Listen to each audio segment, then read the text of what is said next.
project is just, it's a very simple idea, I think, really. It's just based on collaboration. And it's about encouraging collaboration between the arts and heritage communities in Orkney, Shetland and the Hebrides. The idea came from trips that I made, first trips that I made to Orkney and Shetland. I went to both folk festivals one year, which I'd been wanting to do for a long time.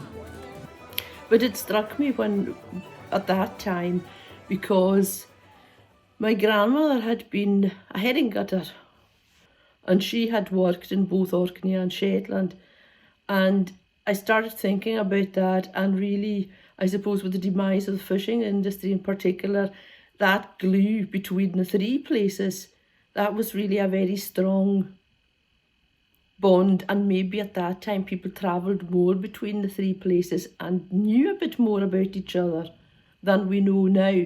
And I just thought, well, what can I do within my post to encourage that? Of course, as an arts officer, you think, well, collaboration between artists, musicians, the museums, UHI.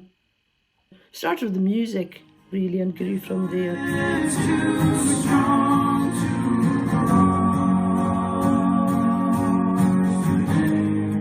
With leader funding, we were able to include the topic of heritage, for example, and go on to create exhibitions on each island.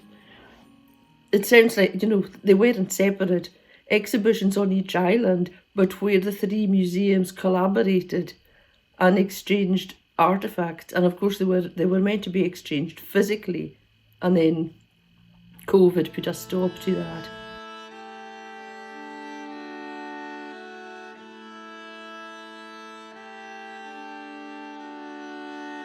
This virtual exhibition showcases the Between Islands project, encouraging collaboration between the arts and heritage communities of the Northern and Western Isles. Between Islands, Culture and Life in Atlantic Scotland explores the inspiration and legacy of islands in the arts, crafts and literature of Orkney, Shetland and the Western Isles.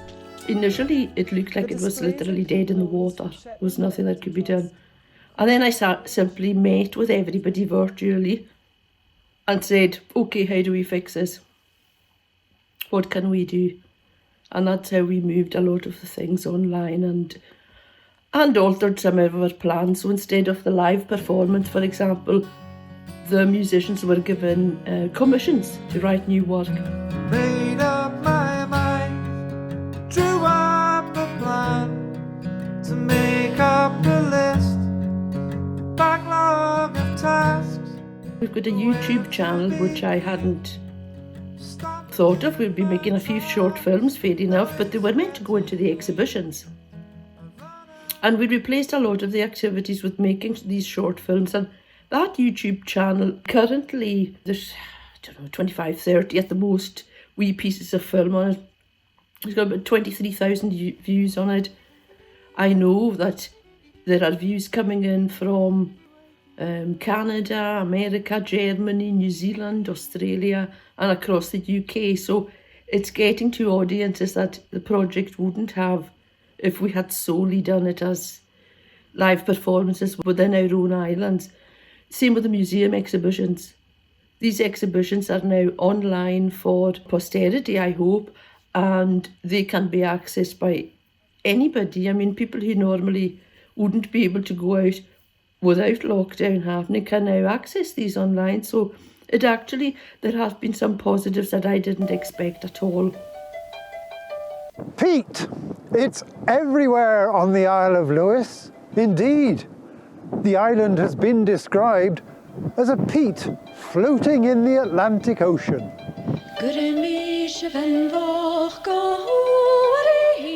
history of Shetland has been one of folk coming and going, trading, buying and selling, different cultures coming and meeting. Then the dialect has formed out of that.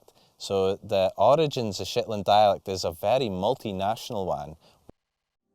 One of the things that's always struck me is that when we come to, I guess, what we would call the mainland, the Scottish mainland, people often don't know where we're from. They say, which part of Ireland are you from, or where are you from? They don't, and they call it Gaelic, not Gaelic. It's like the level of the lack of understanding. Hopefully going forward, these groups of people can only grow, because I want to add as many people in as I can. So hopefully we can be adding people in as we go along from each of the three islands.